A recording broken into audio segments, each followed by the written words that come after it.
Ladies and gentlemen, it is 6:30, so I will go ahead and call this meeting to order. Note for the record that all members of council are present and accounted for. And if you would, please stand if you can and join us for the Pledge of Allegiance. I pledge allegiance to the flag of the United States of America and to the republic for which it stands, one nation, under God, indivisible, with liberty and justice for all.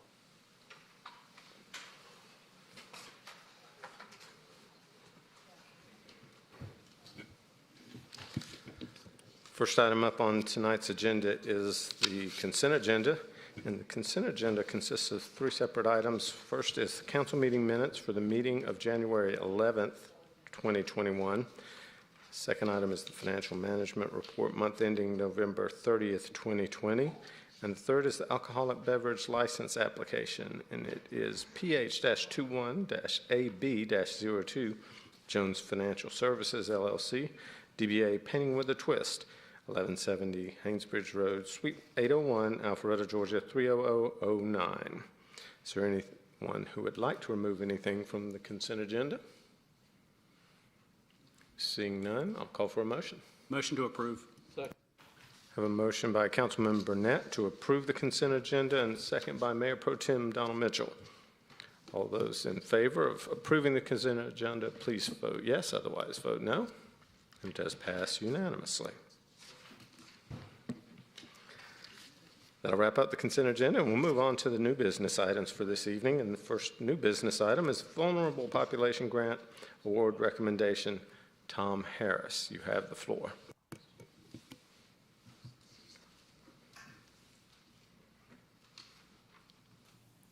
I'll try it with the mask on. Good evening, Mayor and Council. This item is authorizing a vulnerable population grant to Amana Academy for $34,918. You may recall that the Mayor and Council set aside 10% of the county's reimbursement CARES Act dollars, approximately $280,000.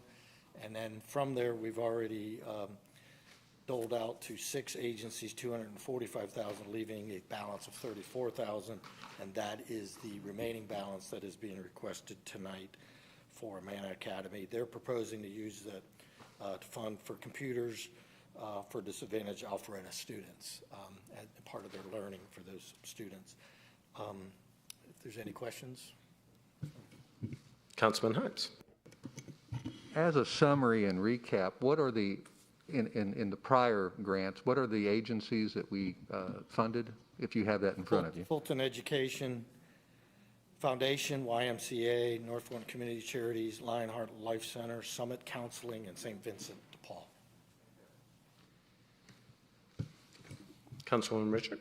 Thank you, Mayor. Tom, we spoke earlier today, and I just want to speak a little bit more about it. If you could just, understanding that Amana is a charter school that supports all of Fulton County as far as student population is concerned, can we talk about how we can ensure that the funds here will be designated only to the Alpharetta-based students? Certainly. As we've done with, I think, Fulton Education Foundation and many of the other entities that we just mentioned, we provide them a grant agreement to dive a little bit more into their requirements to submit monthly amounts for reimbursement, and one will be that they, I want to use the right word, certify that let's say it's a computer in this case, went to a student that lives and resides in our city, and we give them a GIS, the GIS map, they verify that, and they do that. We do try not to get we can audit them at any time. We try not to have the actual, the name of the person and all that, just have a mechanism to be able to check their files for that name and for them to show support, but so we don't have things in our records of the student's name and everything like that, but they do certify that that individual lives and resides in the city. Okay, thank you. Councilman Burnett. Thank you, Mr. Mayor. Tom, when you said they audit or certify, who is they? Somebody in administration with the school? The grantor, I mean, yeah. Principal? Yeah. a high executive of their office, yeah. Thank you, sir. Any other questions from council at this time? Thanks, sir. Ms. Cobb, do we have any public comment cards on this item? We do not, sir.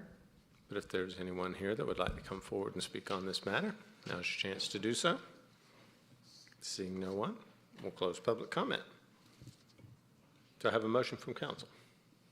Yes, sir. I move that we approve the award of the Alpharetta Vulnerable Population Grant Funds in an amount not to exceed $34,918 to Amana Academy as presented and authorize the mayor to execute all necessary documents. We have a motion by Councilman Binder and a second by Councilman Hypes. Any discussion? Seeing none, all those in favor of the motion to approve the Vulnerable Population Grant Award recommendations to Amana Academy, please vote yes, otherwise vote no. And it does pass 5-2. Next item up on the agenda is consideration of an amendment to the Safe Hotel Ordinance. This is a first reading. Director Robinson, I believe you and City Attorney Sam Thomas will be presenting. Good evening, Mayor and Council. As we shared last week in the workshop, we had a few recommendations regarding amendment to the hotel ordinance, and I'll just remind you of those, highlight the major ones.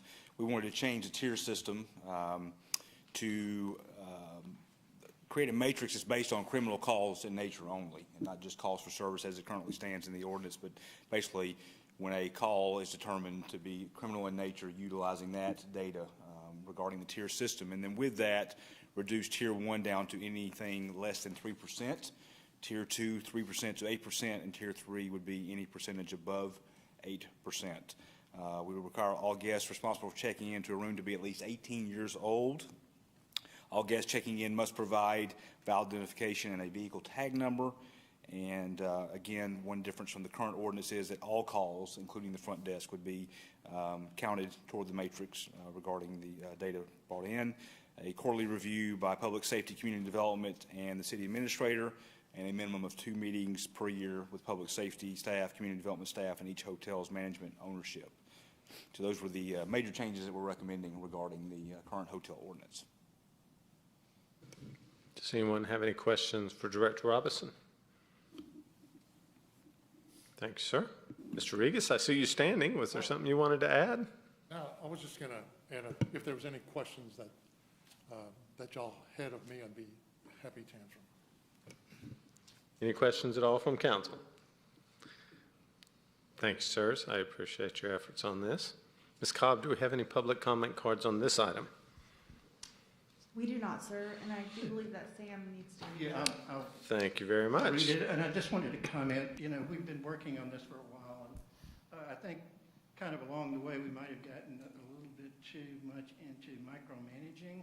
I think this gives the administration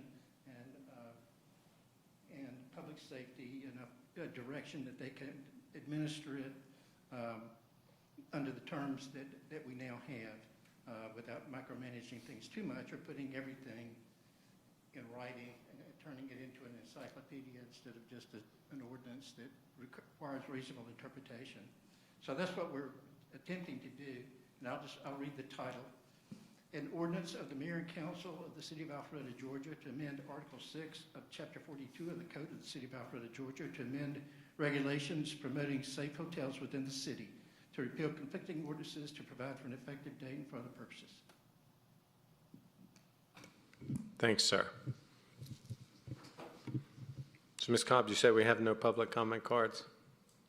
That's correct, sir. We don't have public comment cards. However, if there is anyone here that would like to come forward, now's your opportunity to do so. Seeing no one, we'll close public comment. So I have a motion from council. Councilman Hypes. Thank you, Mayor. I move that council approve the amendment to Article 6 of Chapter 42 of the City Code to amend the regulations for the law known as the Safe Hotel Ordinance. We have a motion by Councilman Hypes, a second by Councilman Binder for the amendment of the Safe Hotel Ordinance. Any discussion? Councilman Burnett? Thank you, Mr. Mayor. I know when we did this a year ago, it was a little more of a divisive conversation, and I just wanted to thank Public Safety for, I know when I made the motion, it was one of the criticisms from the public was that it wasn't perfect, and that was probably an understatement.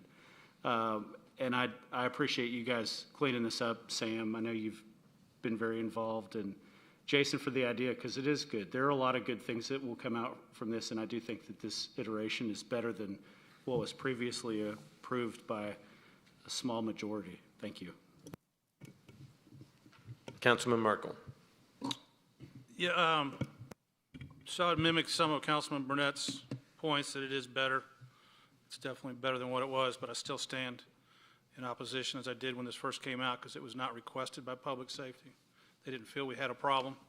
It was not requested by Convention and Visitors Bureau or the hotel owners themselves as to being a problem, but yet it passed anyways. So I will stand with my original convictions and will not support this. Any other discussion? Seeing none, I'll go ahead and call for a vote. Motion was to approve the amendment to the Safe Hotel Ordinance as read by City Attorney Sam Thomas. All those in favor of the motion to approve, please vote yes. Otherwise, vote no. And it does pass 6-1. So that'll wrap up the new business portion of tonight's meeting. We'll move on to the workshop.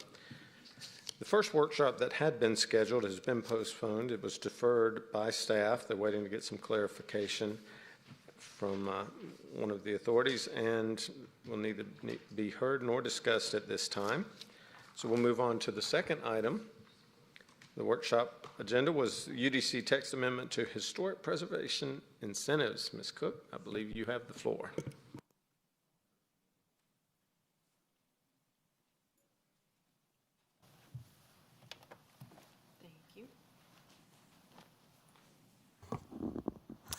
Thank you, Mayor, and good evening, Council. This is actually something that was asked by a couple of council over a year ago for staff to be able to look at some incentives for the downtown for historic preservation of homes for the residential as well as commercial. So this is something that we've been working on, and staff they did a lot of different research to see what we could bring to you for discussion.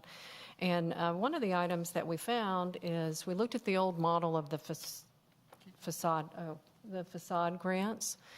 And if you remember, I think that ended in 2019, and that was the facade grant program that we had for the downtown. And we started that in 2015. Of course, it ran its course. Downtown's thriving. So we looked at that model, which was we gave up to $15,000 for, changes to the facade, upgrades, and so we're looking at we're proposing a similar program for the historic properties. What we have found over the last couple of years working with some of the historic properties in the downtown, it's very expensive to convert, and when you build something new, it's pretty easy to meet all the new code requirements. But when you're retrofitting, it can be very difficult to add sprinkler systems to the historic homes. The ADA requirements, and especially trying to make those something that are attractive aesthetically and fit in with the historic exterior. So with these costs, for instance, I think there was a small building on Roswell Street that's going to be, it's actually the oldest building in Alpharetta, and it's going to be a small, I think it's a smoothie shop. Ginger Yum is the name of it. Anyway, they had to put in a $6,000 sprinkler system on the interior. So when we were meeting with them and asking them to actually put back the old, the historic shutters with the old hardware, that was something that they couldn't do because of the price and everything they had to do to the interior. And then another example would be that the clay tiles that exist at 88 Roswell Street, you've probably seen a tarp on those for couple of weeks because they had a tree that fell on the roof. So their insurance company gave a certain amount, which was comparable to asphalt shingles, not clay specialty tile. So that's something that they're going to have to come out of pocket for, to match. But what's important for Alpharetta, of course, when we put in that historic preservation ordinance, was to try to incentivize people to restore and convert these commercials, where these historic structures where it makes sense to commercial. So we're proposing up to a $15,000 match. Of course, that's just us taking the old program. It could be any amount. And I think in the past, I was looking at the old grants that we gave for the facade in the downtown. Some years they were budgeted about $50,000 that was available for the grant funding. Some years it was $30,000. So that's the first item for consideration. And then the second item is that we're recommending that you could waive any of the building application permit fees, design review board fees, any of those fees for a commercial building to come forward. And then I'll take any questions you have with these proposals. Councilman Binder? So this facade, it's only for historic homes, not like similar to the downtown facade program that we had? Yes, and I didn't make that clear. It is within the historic downtown area. I say historic, but the downtown area. And here's what that looks like. Is it limited by area or limited by, it has to be on the historic preservation list? It's limited by area, and it's also limited by the historic preservation ordinance. And one of the in the ordinance, there are contributing historic properties, which means that people haven't voluntarily came in and designated them as historic. So what we would be doing is offering it to contributing historic properties as well as historic. But in order to take the grant, if you're just on the contributing, one of the requirements before you'd receive funding is to go ahead and go through that process. And it creates an easement for the property that it's forever saved as historic.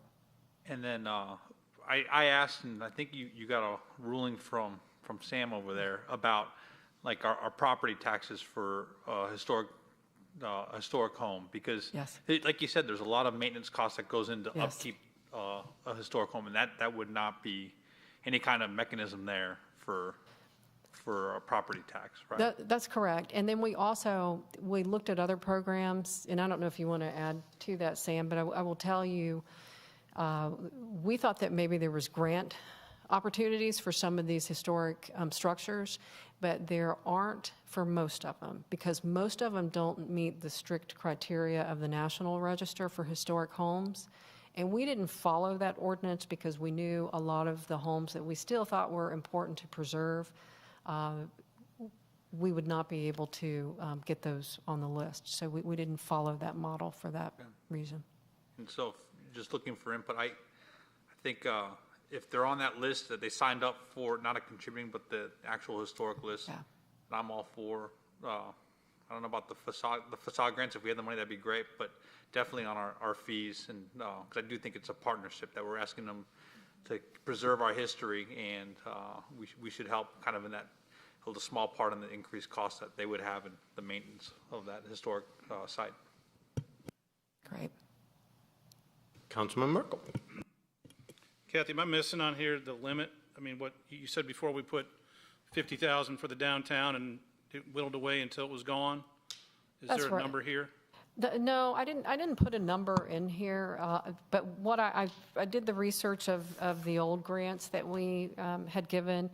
I mean, one year it was close to 100,000. Another year it was 50,000. You know, this does not affect as many properties, so I probably you could start off with 30,000 to 50,000 and see what kind of response you get for people to preserve some. And where is the money coming from? Now, I think previously the account was it was within economic development, their toolkit funds. Is that where it's going to come from now? That's where it would be budgeted from. Yeah. Okay. Oh, I'd like to see an annual cap on it, at least for starters, in case this thing gets out of hand. And I just mentioned the program to them. They liked the program, but of course they're not going to proceed with the program unless it's something it's something that the council supports. And for those watching online and may not have heard, Director Tom Harris from the Finance Director mentioned that this would have to be done through the Development Authority. So, Mayor Pro Tem Mitchell? Thank you, Kathy. I like this, and I like it as an incentive to get the contributing homes on the regular list, so that in perpetuity those homes would be saved. But I've heard from homeowners who were concerned that the historic house is next to theirs, and I think we all heard that. And if this could go to help further those renovations or make them more quickly renovated. I know we're holding up on some because, the funds are not available with the folks who bought them or for whatever reason. So this is a good thing that I think it'll also spur business redevelopment within those homes, which helps to further utilize the homes, because the longer they sit empty, the worse they become, and if they can get utilized with heating and air and things like that, it's just all the better for it. So thank you. And we are recommending commercial structures. And of course, if you wanted to say commercial and residential, but I think Development Authority, and since it's to spur economic development, I think that's why we stuck to the recommendation for commercial structures. Councilman Burnett? Kathy, when the first iteration of this happened with the matching funds from the city, what was the cap? The cap changed through the years, and I don't know. Oh, the cap, it's 15,000 is the cap. Per property. Right. So For clarity, did you say 15 or 50? 15. Okay, Yeah. just wanted to clarify. Yeah, that could get out of hand fast.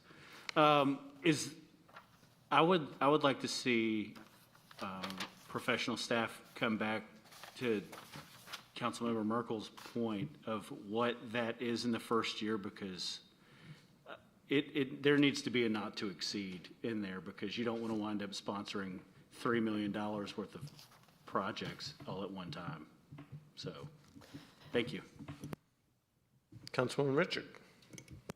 Thank you, Mayor. Kathy, the map that you just had up there, do you mind putting it back up? Sure. And just sort of centering it? So what we're looking at there is the official downtown overlay. So this would apply to contributing and historic properties in the downtown overlay. Correct. Whether they're commercial or residential? I'm recommending commercial. Only commercial or both? Just commercial. Just commercial. But if you wanted to add, and here's actually shows the red is the commercial on this map, and then the yellow is the residential. I mean, if it's something where you wanted to look at both residential and commercial, it's just that most of the costs, from what I've seen, yes, it's expensive to put money into these structures to live there residentially, but we've seen a lot of struggle with businesses that are converting to commercial because of the sprinkler requirements. There's a lot of cost with that. And when they're required to put in the ADA requirements, I think this would help them with the upgrade for the railings, some of the other things that they're having. But it could be open to residential or commercial. Okay, and one last question. Okay, sorry. In the past, when we had the facade grant before, and I haven't read through all of the detail here that you've got, but my question is, is there a time frame as to when if we grant a particular property matching funds, do we have a time frame as to when, do they get to decide 4 years down the road to make those changes, or do we have an incentive for them to make those changes within a specific time frame? I'll have to check and see if we had a deadline, but I would. The way it worked in the past is they would have to actually get a professional contractor to give us the bids, the prices. I know the last one that we worked with was actually a facade grant for the public alley. That's between Truck and Tap and Clothes Horse, I think. So with that one, they had to complete the work and then, give us the invoices. But I think it was about 6 months in between the time. That was probably the longest time period we had, but we can certainly look at putting a time limit because that one did go a little extra long. But that's the last time that we used it. And the 15,000 is 50% if the jobs, it's 50% if the job's over 20,000. And I put a table that I can put up here. You know, if the project is like from 5 to 10,000, the old way that we would have provide the grant is 30%. So, you know, it goes up to 50% the greater the cost of the project. So, just looking at trying to follow some of the criteria that we had the last time, which seemed to work pretty well. Great, thank you. Councilman Binder. Going back to the grant, yeah, no, I think it's good. I definitely agree that there should be a not to exceed amount, and maybe an implementation start time. I mean, right now, I think we're still going to be on a budget crunch coming up this year. Sure. 500,000 on our capital project list, and normally at 5.5 million. So something definitely we should put in the foreseeable future. But I would like to see, even if they're on the list for our fees, just because I know they're going to be calling the building inspectors, and even if it's a residential, and there's just a lot of heartburn thinking of that. Was it the Mansell House that's on Mayfield that was just recently done as a residential? So helping them with even a resident with the fees, even if they're outside the map and it's residential. So I don't know what the rest of council thinks of that, but I completely agree with the grant when, and if that's funded, that it's just commercial into the map, but the fees where we can help out. And the fees, we would help citywide, Perfect. commercial, or residential. Good. Yeah. And Councilman Merkel. So right now you got yellow marked, which appears to be the East of Main Clubhouse, which was actually an office. It's actually allowed to be office or residential. So that's why that one's on. Yeah, so we did that. It's. But if they come in for a zoning change, if they wanted to drop the residential, they would then qualify in theory? Yes, and it's my understanding it's just been purchased for residential. So yes, but yes, it Long-term could be, yeah, Okay. could be changed. Any other questions from council? Director Harris, if you don't mind, could you come forward and just address some of the financial mechanisms that would allow this to take place? Yes. Sam, you probably will correct me a little bit, but I know the mechanism that we've done in the past, as we mentioned, a facade program, wasn't anything that's in any ordinance or anything. By having an intergovernmental agreement with the Development Authority, you can carry out economic development activities, and you could, so that program was established for you to have this incentive program. And the Development Authority has to somewhat be involved with the parameters because you can't give back tax dollars. I mean, there's a lot of limitation of being able to give grants or monies back for tax dollars. So you have to have a Development Authority, which we do have. So, I mean, and I apologize, I've not read, don't know enough about the current proposal in the ordinance, but under that program, it was set up for a certain amount per, but it's not in ordinance, it's per, and then it's dependent on funding. So the city under IGA says, we're gonna give you $50,000 next year, because the Development Authority may not have the source of funds to fund those grants. And then the city would establish 30,000 this year, 50 next year, whatever it wants to establish the budget cycle. It doesn't just have an unlimited number. Then the Development Authority is approving those grants through that mechanism, you know, through the parameters that have been given to them. So that answer, that's one way to do it under a commercial side. I don't think you can do, I don't know what you could do on the residential side. I don't even know if the government can do anything on the residential side with giving tax relief, in essence, tax relief, or it's what's the word? With respect to the facade grants, it is it's in the toolbox. Yeah. For economic development, right?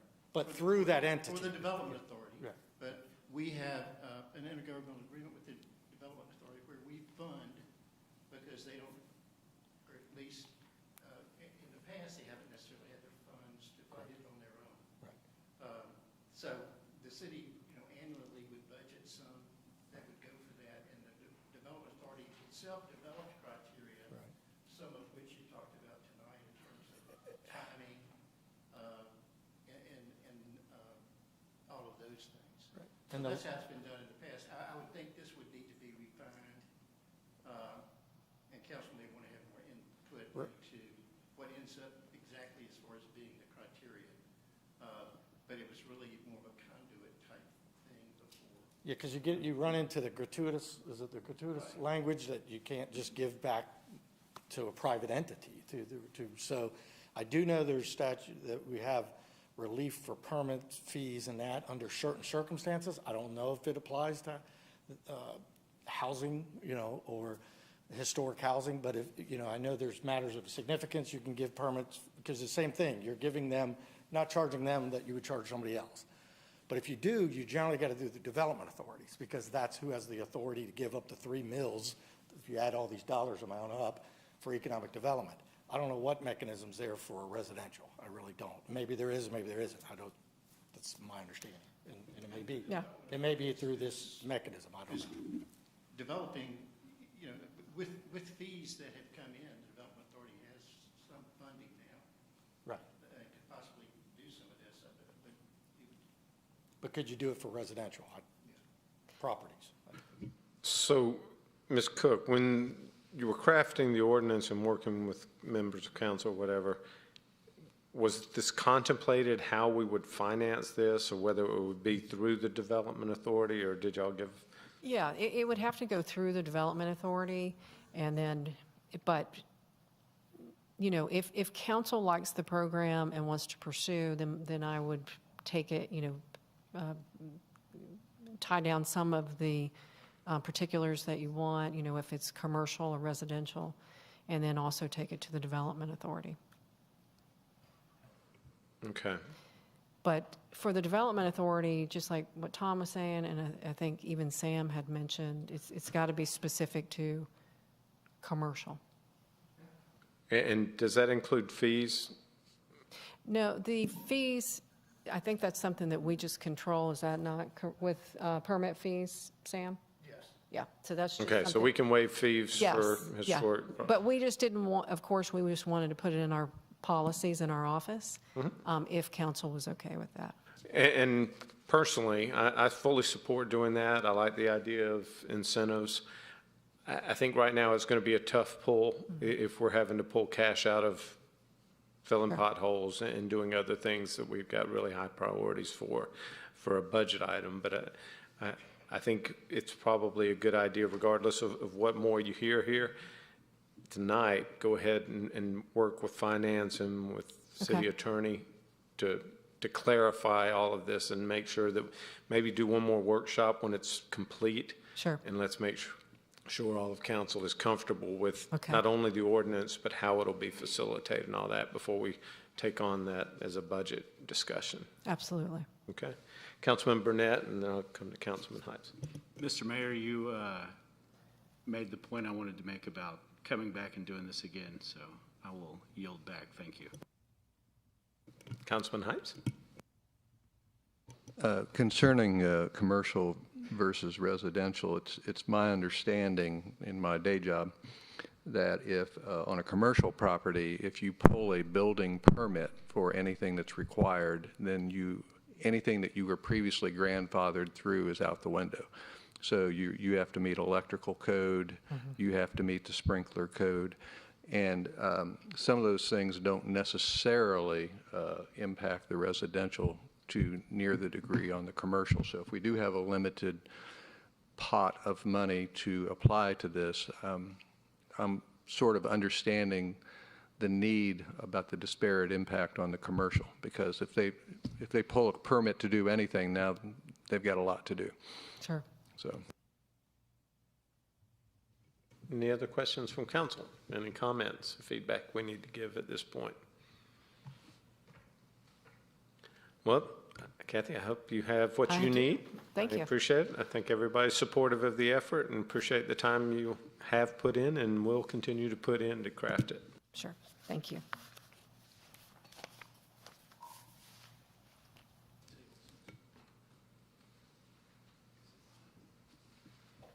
So that'll wrap up item B, the UDC text amendment to historic preservation incentives. And next item under workshops is discussion of a resolution to provide certain homeowner tax relief on homesteaded properties. Councilmember Burnett. And Bob was going to give it the rundown first. Thank you.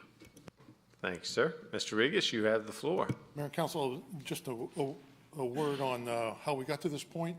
I know that last summer there was conversations about a homeowner's tax credit. It actually led to a Zoom call that Councilman Binder, Representative Jones and Martin, our lobbyist Don Dolia, and myself were on, where we discussed it. They asked us a lot of questions, and I thought they were okay with where we were going. And all that was pointing to this coming legislative session. And so with that, I believe Councilman Burnett is introducing this. Thank you, Bob. To look at this, what I have kind of surmised with Sam and talking to a few other council members in which this workshop was requested, it is looking at a homestead exemption in a different way. In 2 of my 3 years on council, 1 year Fulton County had a well-documented, I believe it was 2018, where the assessments were, for our tax digest, were well over $2 million higher than they had been previously. And this year, and I won't assume, but this year, Fulton County also provided the city of Alpharetta with over $2 million for CARES Act funding. This provides a nimble way to potentially give up to $300,000 evenly distributed back to our homeowners in a one-time credit.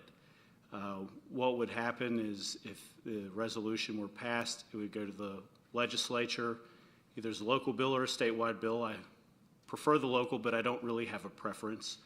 And it would be something that they could take up and discuss to give us flexibility if there are increased revenues, if 2021 provides the city with another round of CARES funding. It would be a gesture to our residents to be able to provide a little bit more back than the $45,000 homestead exemption that exists today.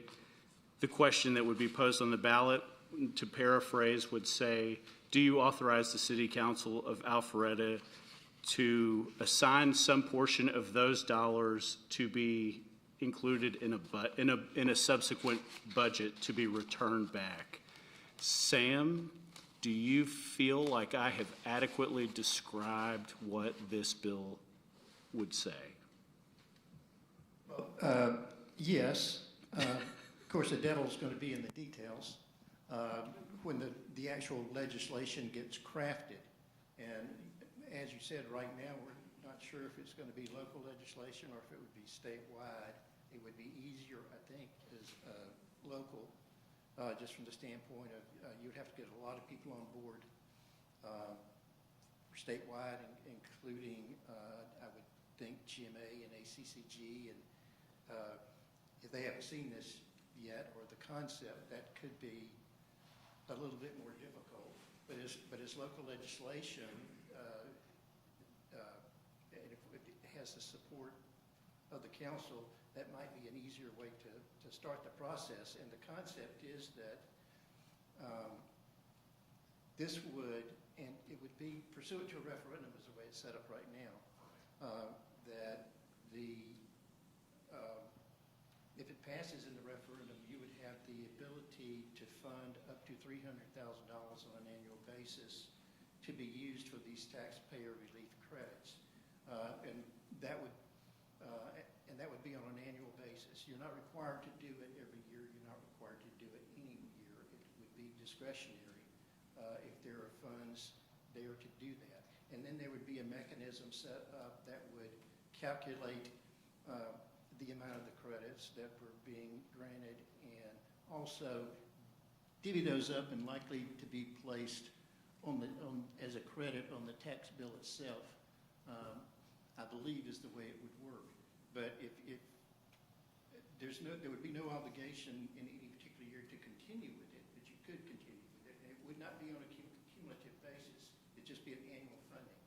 And this was similar to the taxpayer relief grant program that was in effect for the state sometime. I think that maybe has been repealed, actually, or maybe hadn't been funded recently.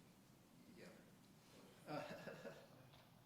So that's the purpose of it. It's intended to make it, just more flexible. I think it would be your decision. It would have to go back to the legislature like it would with the homestead exemption. So I believe that's what you're trying to accomplish. One time, though, correct? Yeah, one time. Thank you. Right now, it would be, you're asking them to allow you to do it annually. If you want to only do it once, then certainly we can make that apply as well. But it's intended to be, you would have the authority to do it on an annual basis, but you wouldn't be required to do it on an annual basis. You wouldn't be required to do it at all. Councilman Merkel? Sam, I talked to State Rep Chuck Martin this morning, and he's going to look into it some more, but in the initial investigation or his looking into it, he feels at this time that we would not be allowed to do this locally until the state changed, because current legislation in the state prohibits us from doing this. And so it would have to happen at the state level. And then once it's finished, if it does happen at the state level, then we would allow us to adopt an ordinance based off of what the state would allow us to do, because currently it does not allow us to do that. It could be approached in that way from the standpoint that, and again, this will have to be worked through legislative council. If they would need to be, it wouldn't be a program that would be set up one size fits all necessarily. It would just be an enactment, and then you would adopt yours pursuant to the enactment. But that's, and there have been discussions with legislative council on that both ways. And I think Bully has been involved in that, and there others have also approached. So I don't think that's set in stone yet, but those are the details that would have to be worked out and how legislative council would want to proceed with that. So it's not a one-time. You could have a council and mayor with a majority of 4. If they so felt, they could enact $300,000 a year each year that they controlled the majority, right? Well, when you say one time, again, it would be set up, what the legislation we would be asking for would just be entirely discretionary. That's what I'm afraid of. If it becomes discretionary, 4 members of council decide they want to pass it this year and give that $300,000 back, and they do it for the second, third, maybe fourth, you're crippling the city. You have the potential for it to go south quick. You have the potential for some people who are up for re-election to get together and decide to use it as a campaign mark to say, look, I decreased your taxes. I struggle with talking about ways to reduce taxes in a situation where we're sitting on tens to 20s of millions of dollars of projects that we're behind on, including 12 miles roughly of sidewalks that are in disrepair that are going to take $5 million. We don't have the $5 million right now to fix it. So we got citizens out there with bad sidewalks, dangerous sidewalks in certain neighborhoods. I know Pete's going after the most dangerous ones. But Mr. Merkel, I'm not suggesting policy. I understand that. I'm just stating my opinion on the topic. I understand. This is not directed at you. This is in general. It is my opinion that the stormwater work that we're over $10 million behind on, and I think it's getting worse. I don't have a dollar amount to put to it, but I know we have more increased needs. I've talked to Councilman Biner and a few others. There are projects. Councilman Biner made a point a couple meetings ago. Hey, that's great. Where's the funding coming from? Where's the funding coming from? And we keep kind of kicking that around. So I struggle with, and I appreciate where Councilman Burnett's coming from. We are looking out for our homeowners. I've yet to have a homeowner tell me they think our taxes are too high. Have yet to have a homeowner tell me that when we did the increase in homestead exemption and they averaged $26 per home, I've yet to have anybody tell me that they knew what that dollar amount was, or let alone even if they got it. And some people knew because they read the news they got a reduction, but they didn't know how much it was. So, again, I appreciate the effort from Councilman Burnett. I think we need to go in the other direction. I think we need to figure out a way to come up with funding mechanisms for the basics. When we're talking about stormwater, we're talking about milling and resurfacing, we're talking about sidewalks. I'm not asking for money for a new Taj Mahal out back and, expand the Arts Center or add more programs. Parks and Recreation got docked $600,000 out of their budget this year. You go to Rock Mill Park, instead of a split rail fence we had planned to separate the parking, we got orange cones over there with ropes tied between them. It looks, it's better than nothing. Morgan did what he could do, but if you take $600,000 out of his budget, his hands are tied. And he never complained about it. He just said, fine, if you're going to take $600,000 out, I'm just going to go through the budget and say, we're not doing this, we're not doing this, we're not doing that. Alpharetta is an amazing city. People are here for a reason. And one of those reasons is that we are nice, clean, well-kept, well-maintained, progressive. All those things cost money. So we don't have to be shopping at the dollar store all the time. That's not why people are here. I spent the last couple of weeks all over the state of Mississippi. There's a dollar store in every little town. There isn't much else there. But you're not going to find one here because that's not what people come here for. So to decrease taxes at a nominal amount per household, yet take $300,000 more out of our budget, which is 3 public safety positions when you consider benefits that are frozen right now. We got positions that we just haven't filled. Now, if we want to have another discussion whether they need to be filled or not, that's different. But right now, they're deemed to be positions that when the funds are available, we will fill them. So to take us down another notch, I think is going in the wrong direction.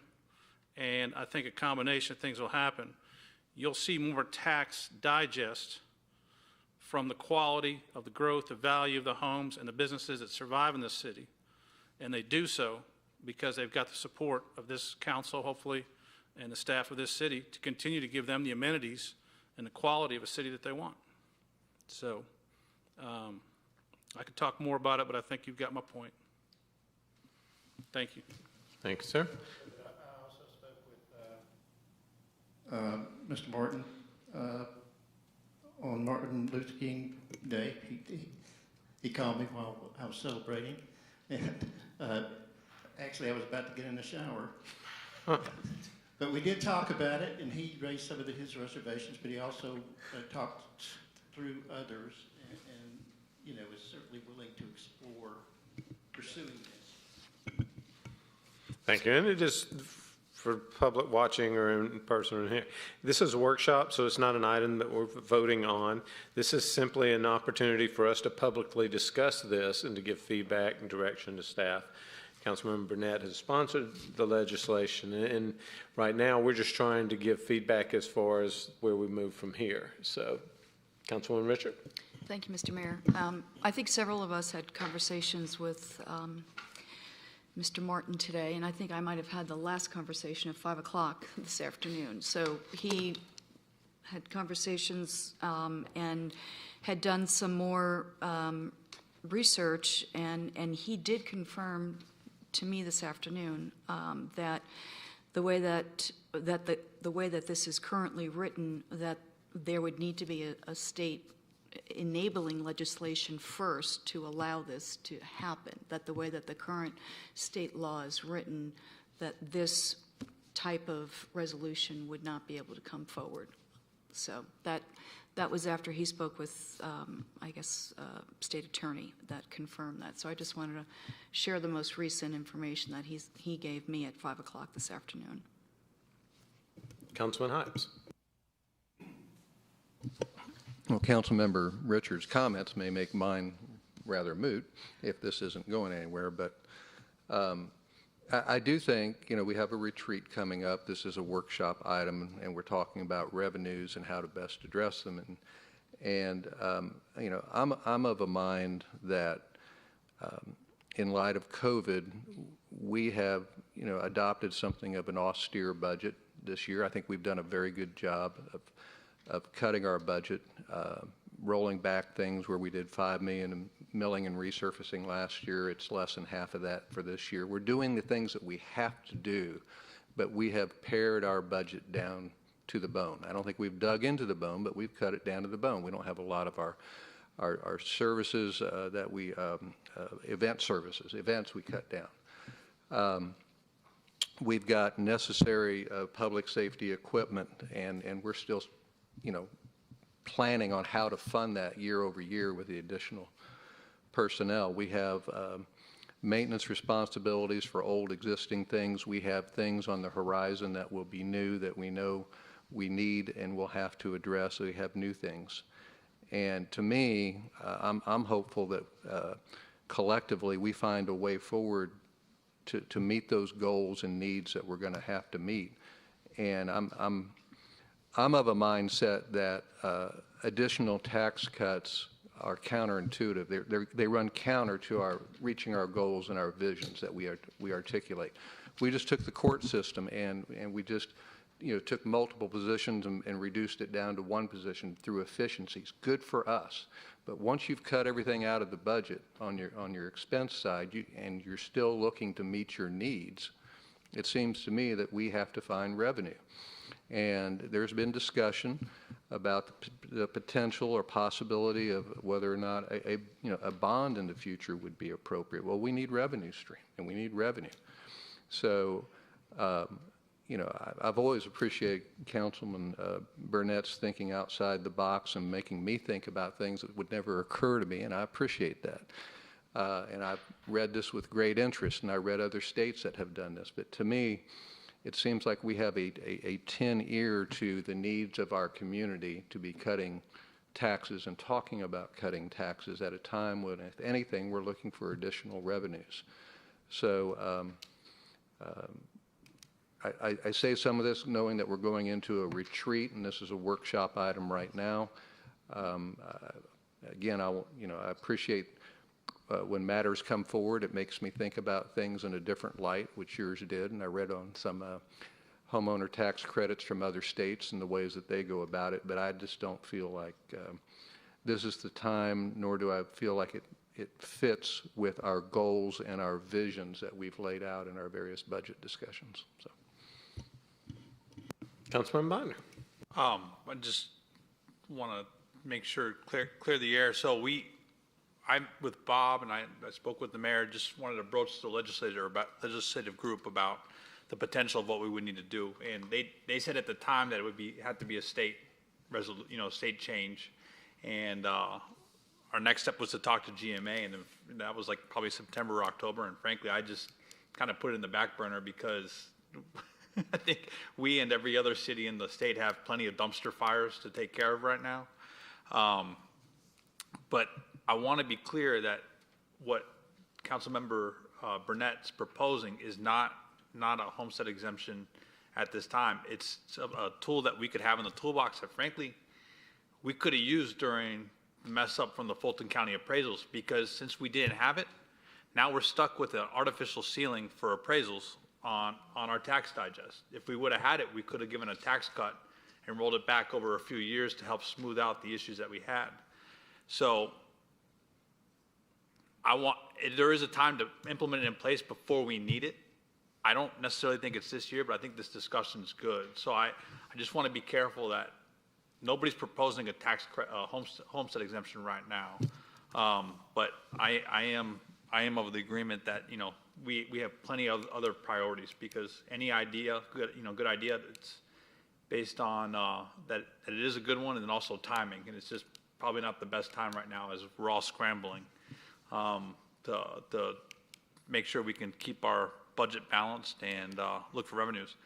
I hope the vigor that I hear today on we need revenue, we need to pay for what we have, I've been yelling that for quite some time, that on the things that we have to take care of, we haven't been on pace, because I don't know if we have enough money to do it, even if we did pre-COVID for it. So all the search of revenue, I hope we can find consensus as a 7 to say, how can we have a long-term fix towards some of these things that we've worked so hard on under your administration, the milling and resurfacing. So I am glad that we're having this retreat coming up next week to maybe hopefully pull up our sleeves on how to do it. That maybe we do less events and more stormwater because it's not getting better. So I'm appreciative of it being brought up. I do think it's a good idea. It may not be the best time, but let's get to work and try to fix get a long-term solution of what we need to repair and what we need to do. So, thanks. Mayor Pro Tem Mitchell. I really like this discussion, and I like the fact of what you just said, Jason. We're about to have a federal administration who has no limits on how much our taxes will go up. So if we can challenge politicians, especially at our state level, to figure out ways to save taxes for our citizens, I'm all for it. And I think we have, as a state, done that. But Chuck can find ways to make it work for our citizens. And I'm not saying it's this year that we need to do that, but it is a tool in our toolbox that we can use to help our citizens out in the future. And if we have that at our disposal, I'm all for that ability. I'm not saying it needs to happen this year because I think we do have funds that we need to continue services and to expand some of the things that we have cut back. But hey, anytime we can challenge politicians to save tax dollars, I'm all for it.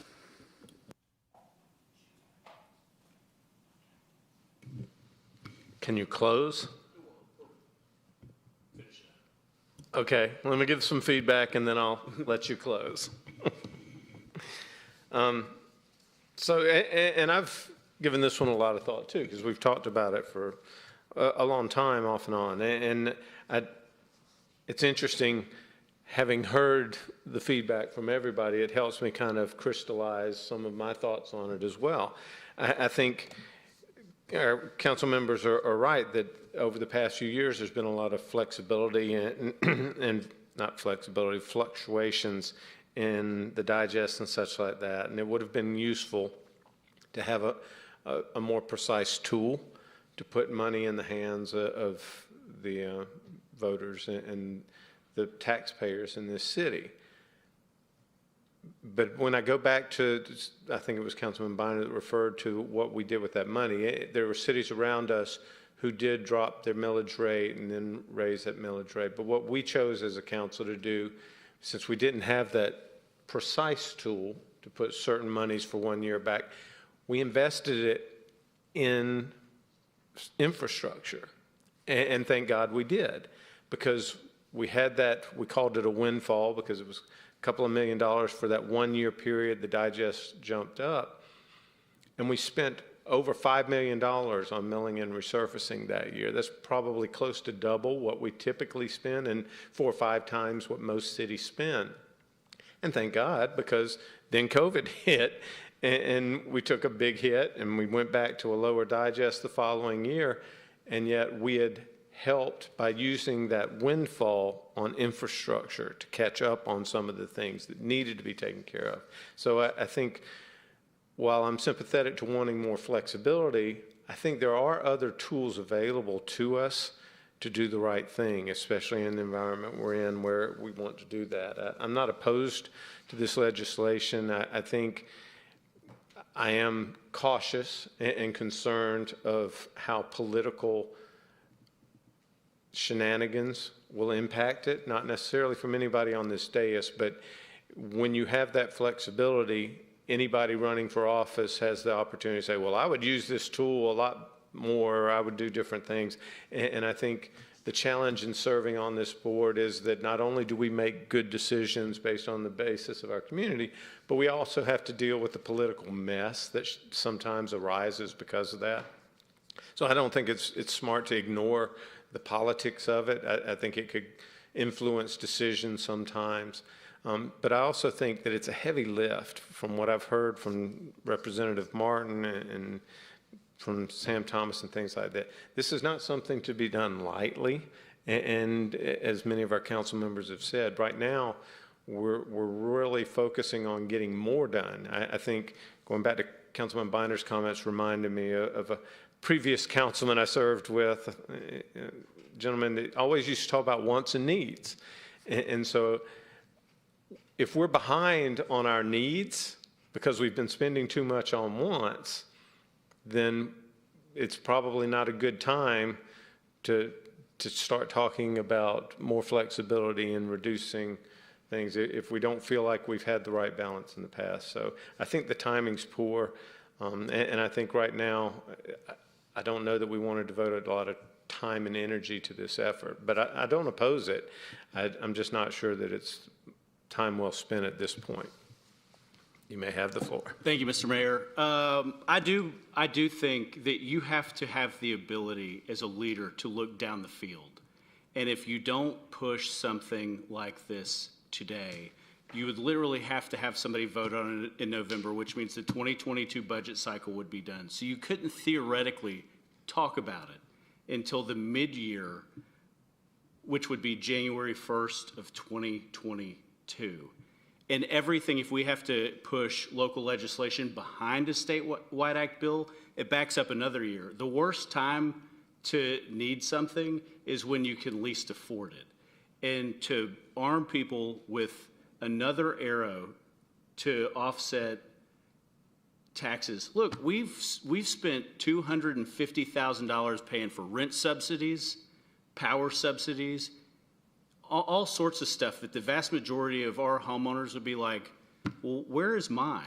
And I think it's a totally fair question. And one, candidly, I'm glad to knock on their door, but to talk about political expedience, you know, I heard a 5-minute long diatribe. If you go to Councilmember Merkel's website, the first thing he campaigned on is property tax relief.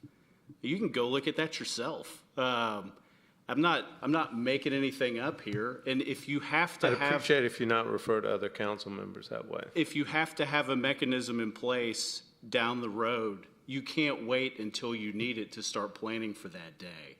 And I do think it's a wise conversation to push because I've always been consistent. I've pushed for it every year I've been up here. Thank you. So, Bob, I would assume that based on the feedback we'll have here, we'll continue to have conversations amongst our council, and we'll take it up at the retreat, and eventually we'll make a decision whether to move forward or not. But thank you, Sam, Bob, Councilman Burnett, for bringing this forward.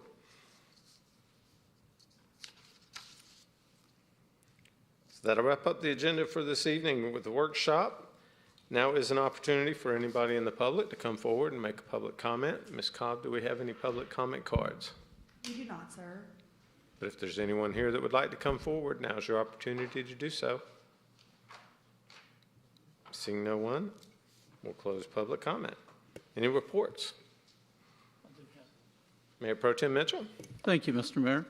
I'd like to nominate Sandy Hoffman for the Ethics Board and Kendrick McLaughlin for the Arts and Cultural Commission. And following your lead, I want to announce that I have appointed John Norton to the open seat on the Recreation Commission. Councilman Binder? Yes, I'd like to make an announcement that our finance group and our very own Betty Ann Busby helped us this year win the Cigna Wellbeing Award. And very few were given out in the state, and we were only 1 out of 2 in our company size, and our city size that won the award. And as you all know, you see the emails, you see the events that they have. They take the well-being, mental, physical health of our employees very well. There's education classes all the time. So it's one of those things that she does it so well, the group does it so well, that you just kind of just assume that's the benchmark for everybody. But we live in a great city and have a great staff, and just very thankful for the group that they have there. Thank you. Any other reports? All right, ladies and gentlemen, thank you for being here this evening, and we will adjourn this meeting.